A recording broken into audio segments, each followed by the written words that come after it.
This is the Griffin Realty Group podcast, episode number 109. We are in our agent plan, and the question on the table today is, where is your target market? Are you a home seller or home buyer who has questions about selling or buying residential property? Or maybe you're an agent who needs a plan, but you can't find an easy way to get any of the answers when you're doing any of these things. Well, then, hey, you are definitely in the right place. I'm Danny Griffin, the founder of The Griffin and the host of the Ask-A-Griffin podcast. And to help you take immediate action to get started in the right direction, if you're a seller, a buyer, or an agent, you can take advantage of our free step-by-step guides that are waiting for you at griffincourses.com. That's GRIFFIN courses.com. Okay, let's get started. We are in our agent plan, and like I said, the question on the table is, where is your target market? So let's frame that out. Well, what do you mean by target market? Well, we are in the stage of the plan where we have already determined that this is a business and that we need to say something unique about our service, and then we have to market that, meaning we have to get the word out and make an offer. But everybody rushes in this business into lead capture, lead generation, reaching out to referrals, reaching out to expireds, whatever it might be. We get very tactical very quickly, and we don't get strategic. For me, when I first started, that's exactly what I did. And when I look back on it, it was really not a good move. Here's why. Geographically speaking, I made the decision that I would go anywhere. Well, that's not smart marketing. That's not strategic marketing. And quite frankly, the marketplace within which I started my business on Cape Cod, geographically, it's a massive landmass from a time standpoint alone. If I were to travel all the way from Provincetown at the very outermost tip of Cape Cod and get back to, let's say, one of the bridges, this is a man-made island, and I want to cross back to the mainland, I mean, that's all of 2.5 hours. It could be a lot longer in the summertime when the population swells with the transient traffic for the summer months and the vacationers, right? So it wasn't smart. And what it does is when you target an area that big, it waters your brand down. So, for example, if I have one sign in one town, then one in the next and in the next, those 3 signs, which could give me brand equity or brand leverage, it's not a possibility when it's one town to the next, because the people that are traveling locally aren't going to see that I actually am successful. I'm a big fan of success marketing for agents. When you're successful, you really need to let people know that you used a plan to get these listings. So if I were to have all of those signs in one town, there's a higher probability that people that might list their property would see multiple signs and start to take notice and maybe even go a little bit further and do homework on who is that. So this is a really, really big, important question in a marketing plan. And I want to emphasize that it's a plan because tactically, like I said, there are some things that the agent might do or take action on. For example, you might buy a service to get you the information of expired, cancel, withdrawn. Probates, where somebody's passed and the estate has real estate. Referrals might be a list of probate attorneys, and you might be garnering relationships with them and going to events. All of that is tactical. And as long as you have considered, is that going to get me in front of my ideal client in this area where I can build a brand and then expand? Well, then it's smart marketing that leads to smart tactical decisions. So really, you just have to ask yourself a simple question. What's your preferred market area? Now, again, resist the urge to say, I'll go anywhere. That is desperation, and that's not how business works. You can't just decide you're going to do business anywhere and expect a consistent and a long-term consistent and predictable result. So you have to make a decision on where your preferred market is. So let me give you my example. And I'll give you both of my marketplaces because I personally, in my own book of business, which I do to this very day, in addition to teaching all the agents at the Griffin and my coaching company, the sister company called the Realty Classroom, we all get disciplined in deciding where do we prefer to work. Now, that's a tricky one too, because a lot of beginning agents, they'll tend to defer themselves to really the most difficult businesses, actually, the most entry-level distressed sale property. Now, if you're working with investors, that's one thing. But in general, being in the distressed property business and helping people sell that or helping them buy that, it's very difficult business. I know because I did that. And that led me into areas where, profitably speaking, now here we go back for all you agents, this is a business. You're an independent contractor and it's a business. So when you go to more difficult, less profitable business and finding yourself in a geography within which sometimes you really don't want to work, and it can get a little scary sometimes in some of these real distressed areas, the question really is, you prefer that kind of business? How did you end up getting there? You see, we don't think, because what we want to do is chase that next transaction just to get paid, just to keep the cash going, because you say, I have to. And you're right, you do. But just think a little bit more intelligently. Your preference, if you took away all your fears, your anxieties, and your insecurities about whether you could be successful at this, you would prefer, from a business standpoint, to work in a more luxury marketplace. Simply put. Now, in our business, we define luxury as the median price and above. So you don't have to get scared off by thinking, I could never list a $3 million, $5 million, whatever millions of dollars luxury conjures up in your mind. I'm just telling you, median and above in the geography within which you prefer is really how you choose that geography. So I'll go back to my example. I live on Cape Cod. I raised my 5 kids here, but I'm from Boston. So I have 2 marketplaces that I like to cover. So the first one I fixed, because remember what I said, I had targeted geographically Cape Cod, and I fixed it by looking at the town of Barnstable.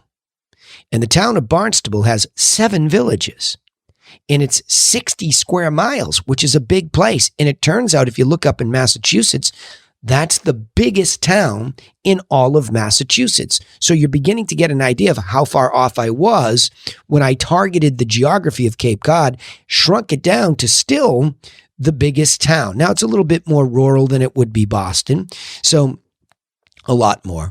So one's a city and one's more rural vacation type of area. But the town of Barnstable is a very significant year-round place with about 45 to 50,000 year-round residents. And then it swells massively in the summertime as people travel from everywhere really to summer here. So there's a big influx. So I looked at that town of Barnstable and I said, well, this is reasonable. Why don't I start here? You know, I always use the analogy. It's like fishing off the dock. I mean, why do we need to go and chart a big boat and go way over, out to the ocean? Of course, if you're fishing big game, I get it. But let's just say you wanted to catch some fish and you have this beautiful dock and you can see the fish right there. Why not start there? So that's what I did. But I had to go even a little bit more micro, because you can imagine 7 villages, 60 square miles. And when I really analyzed it and I looked at all the distress sale business I was doing, which I didn't prefer to do, and what villages that was bringing me into, the irony was I wasn't even focused on the good business that was in the village that I lived in. And I've flip-flopped back and forth between 2 of these villages. One's named Centerville, the other Osterville, and there was plenty of fabulous business in those 2 villages out of 7. And so I really started to pay attention to trying to be more focused in those areas.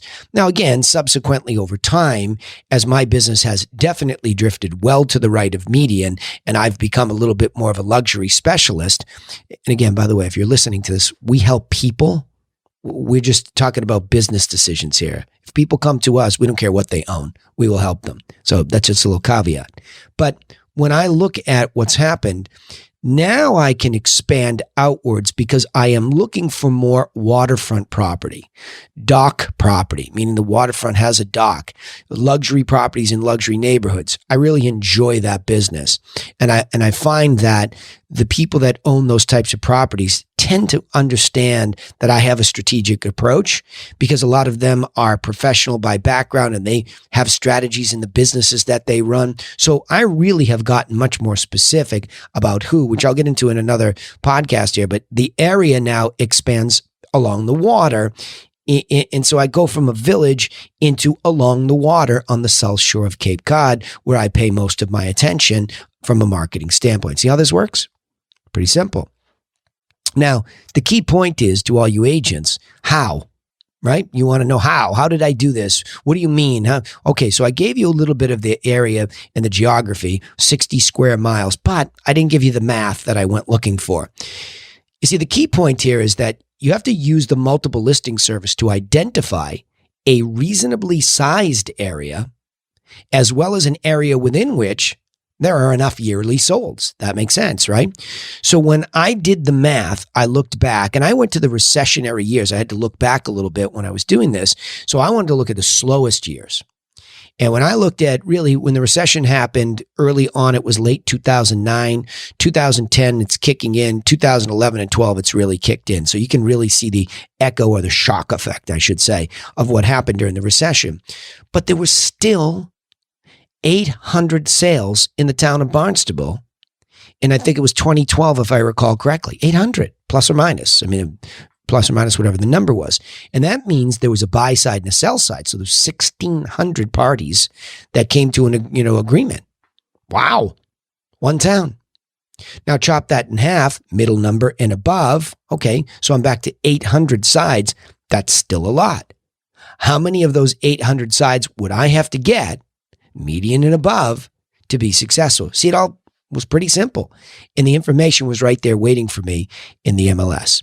So depending on what that median price is, I would say start with looking for at least 500 sales. How far does that take you away? And then really pay attention to median and above, because then you have to do less transactions to make the same gross profit, then manage well, and you'll have a good net profit. Okay, let me go back and summarize those points. We're in the agent plan this week here at the Griffin Podcast. And the question is, where is your target market? Where, geographically speaking? So the first point was, this is actually a very important early on question, if not the first question you should ask in a good marketing plan. The second point was, simply ask what's your preferred market area. Don't say it's anywhere. Think, be bold, don't be afraid, don't feel your insecurities bubbling up. Where do you really prefer, if you could get rid of all those insecurities, to work? Name it. And then the last point is, the key point is, then go into the multiple listing service to identify a reasonably sized area. So you might have the town name or the area name, but look at how far you have to go out from a radius standpoint to find enough yearly solds. And I would say start looking for about somewhere around 500 sold. So when you draw that radius, try to look at a calendar year or the last consecutive 12 months. So you get a whole year's worth, and look for about 500 sales. That's 1,000 sides. Cutting that in half from median above is your real target. There you go. Let me summarize it this way.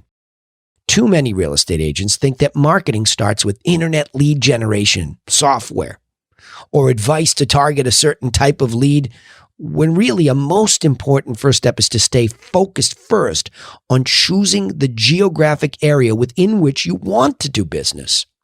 This is easily determined. I mean, really easily determined by looking in the multiple listing service, which I'm presuming you're already paying for, to find a reasonable area with plus or minus 500 sales in the last year. Simple. So keep it simple. All right, remember, you can take immediate action to get started in the right direction if you are a home seller, home buyer, or a real estate agent who wants help by getting a copy of our free step-by-step guides that we give away at griffincourses.com, Griffin courses.com. Also, don't forget, you can subscribe to the podcast on iTunes, Spotify, or wherever you listen. We also post our content on YouTube, so don't forget to subscribe to the Griffin channel. You'll see it's in black and white up there, and the logo, that cool Griffin logo. Come on over there because it's a little bit more physical. I'm recording this so you can see me while I'm talking to you, and feels a little bit more intimate. Even though I can't see you, I'd love to hear your comments, and I'd love to add some more, keep the conversation going. We'd also appreciate it, of course, if you would share all this content with home sellers, buyers, real estate agents that you know that might need this help, okay? But remember this, we sign off the same way every time. Nobody's coming for you. Nobody is coming for you. So you have to take action to get to work on a plan for buying or selling your next property, or becoming a successful real estate agent, or if you're already in the business, working on becoming even more successful and more profitable. And of course, we'll see you in the next episode to help you get motivated to do just that. Thanks.